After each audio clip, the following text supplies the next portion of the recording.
नमस्कार। चलिए आज ये समझते हैं कि असल दुनिया में एक इंट्राडे ट्रेडिंग प्लान एकदम स्क्रैच से बनता कैसे है। मतलब वो जो कच्चा मार्केट डेटा होता है ना, उसे एक सॉलिड एक्शन लेने लायक प्लान में बदला कैसे जाता है। तो सबसे बड़ा सवाल यही है कि ये जो रॉ मार्केट डेटा होता है उससे रोज की ट्रेडिंग स्ट्रैटेजी आखिर बनती कैसे है। हम इस पूरी एनालिटिकल प्रोसेस को step by step reverse engineer करेंगे और ये समझने की कोशिश करेंगे कि एक प्रोफेशनल ट्रेडर का दिमाग असल में सोचता कैसे है। तो किसी भी एनालिसिस का सबसे पहला और सबसे जरूरी कदम क्या होता है, वो होता है मार्केट की मौजूदा हालत को समझना। मतलब हमें ये तो पता हो कि हम अपनी कहानी शुरू कहां से कर रहे हैं। ओके, तो सीधे मुद्दे पर आते हैं। हमारा स्टार्टिंग पॉइंट है 25110। अब ये नंबर क्या है? ये 12 सितंबर 2025 के 5 मिनट के चार्ट पर मार्केट की मौजूदा कीमत है। बस यहीं से हमारी सारी जांच पड़ताल शुरू होती है। अब सबसे पहले हमें उस दायरे को समझना होगा जिसमें मार्केट अभी खेल रहा है। तो देखिए, 25,070 से 25,080 का जो लेवल है वो एक सपोर्ट की तरह है। मतलब एक मजबूत फर्श जहां से कीमत के वापस ऊपर उछलने की उम्मीद होती है। और दूसरी तरफ 25,110 से 25,120 का लेवल एक रेजिस्टेंस है, यानी एक छत जिसे तोड़कर ऊपर जाना कीमत के लिए मुश्किल हो सकता है। ठीक है, तो दायरा तो हमें पता चल गया। अब आता है अगला स्टेप, और इसे आप ऐसे समझिए जैसे कोई जासूस सुराग इकट्ठा कर रहा हो। हम भी इंडिकेटर्स के जरिए सुराग ढूंढेंगे, ये पता लगाने के लिए कि मार्केट का अगला मूव क्या हो सकता है। तो हमारे पास जो पहले सुराग हैं वो मार्केट में तेजी की तरफ इशारा कर रहे हैं। पहला, कीमत ईएमए जो कि एक तरह का मूविंग एवरेज है, उसके ऊपर चल रही है। ये शॉर्ट टर्म में मजबूती का साफ संकेत है। दूसरा, सुपर ट्रेंड इंडिकेटर हरा है, जिसका मतलब है कि सिस्टम बाय मोड में है। और तीसरा, एमएसीडी जो मोमेंटम बताता है, वो एक बुलिश क्रॉसओवर दिखा रहा है। तो इन तीनों को देखकर तो यही लगता है कि मोमेंटम पॉजिटिव है। लेकिन कहानी इतनी सीधी भी नहीं है। अब जरा दूसरे तरह के सुरागों पर भी नजर डालते हैं, वो जो हमें सावधान रहने को कह रहे हैं। पहली बात, कीमत बॉलिंगर बैंड्स के ऊपरी हिस्से के पास है, जो अक्सर ये इशारा करता है कि मार्केट शायद ओवरबॉट हो गया है। दूसरी बात, आरएसआई यानी रिलेटिव स्ट्रेंथ इंडेक्स 56.33 पर है, जो कि न्यूट्रल है।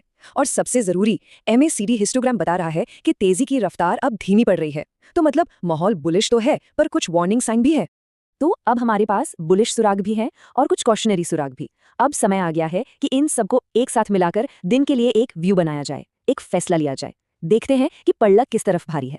और सारे सबूतों को देखने के बाद हमारा फैसला है, मार्केट का व्यू साइडवेज से हल्का बुलिश है। अब इसका मतलब क्या हुआ? इसका मतलब ये है कि मार्केट का झुकाव तो पॉजिटिव साइड पर है, लेकिन इसमें रिस्क भी काफी है। ये सीधा सीधा जाओ और खरीद लो वाला सिग्नल नहीं है। इसे आप एक सतर्क आशावाद कह सकते हैं। तो हम इस नतीजे पे पहुंचे क्यों? देखिए, सिंपल है। ज्यादातर इंडिकेटर्स कह रहे हैं तेजी, लेकिन कीमत एक बड़ी रुकावट यानी रेजिस्टेंस के पास है। और हमारे जो वार्निंग साइन थे वो साफ साफ प्रॉफिट बुकिंग के खतरे की तरफ इशारा कर रहे हैं। इसीलिए जो सबसे सही अप्रोच यहाँ बनती है वो है बाय ऑन डिप्स। मतलब आंख बंद करके नहीं खरीदना है, बल्कि जब बाजार थोड़ा गिरे तब खरीदने में ही समझदारी है।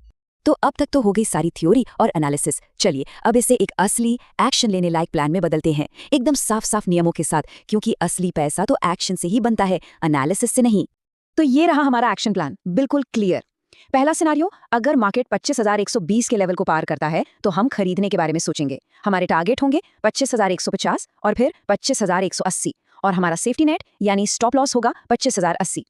अब दूसरा सिनारियो, अगर मार्केट 25,070 के सपोर्ट को तोड़कर नीचे जाता है तो हम बेचने का प्लान बनाएंगे। उस केस में हमारे टारगेट होंगे 25,040 और 25,000, और स्टॉप लॉस होगा 25,120। सब कुछ पहले से तय, कोई कंफ्यूजन नहीं। लेकिन रुकिए, एक अच्छा प्लान सिर्फ एंट्री और एग्जिट के बारे में नहीं होता। कोई भी प्लान तब तक अधूरा है जब तक हम उसके रिस्क और उसे बेहतर बनाने के तरीकों पर बात न कर लें। इसे एक ट्रेडर का सेफ्टी जैकेट समझिए। तो यहाँ कुछ प्रो टिप्स हैं जो प्रोफेशनल ट्रेडर्स हमेशा ध्यान में रखते हैं। टिप नंबर 1, मार्केट की एक्सपायरी डेट याद रखें। 30 सितंबर को कॉन्ट्रैक्ट एक्सपायरी है और ऐसे समय में वॉलेटिलिटी यानी उतार चढ़ाव बढ़ सकता है। टिप नंबर 2, ग्लोबल मार्केट पर भी नजर रखें। बाहर के बाजारों में क्या हो रहा है वो हमारे ट्रेंड को कंफर्म या खारिज कर सकता है। और टिप नंबर 3, एक सेफ एंट्री के लिए 25,080 के सपोर्ट लेवल के पास खरीदना एक स्मार्ट मूव हो सकता है। ये रिस्क को मैनेज करने का एक शानदार तरीका है। और हाँ, एक बहुत जरूरी बात, ये पूरा एनालिसिस सिर्फ एजुकेशनल पर्पस के लिए है, इसे फाइनेंशियल एडवाइस बिल्कुल ना समझा जाए। कोई भी निवेश का फैसला लेने से पहले अपनी रिसर्च करना और अपने सलाहकार से बात करना हमेशा जरूरी होता है। तो ये पूरा एनालिसिस हमें एक बहुत ही गहरे सवाल पर लाके छोड़ देता है। एक ट्रेडर के लिए ज्यादा जरूरी क्या है, एक परफेक्ट प्लान या फिर उस प्लान को फॉलो करने का परफेक्ट डिसिप्लिन? जरा सोचिएगा, क्योंकि आखिर में डेटा और चार्ट्स के परे इंसान की साइकोलॉजी ही असली खेल तय करती है।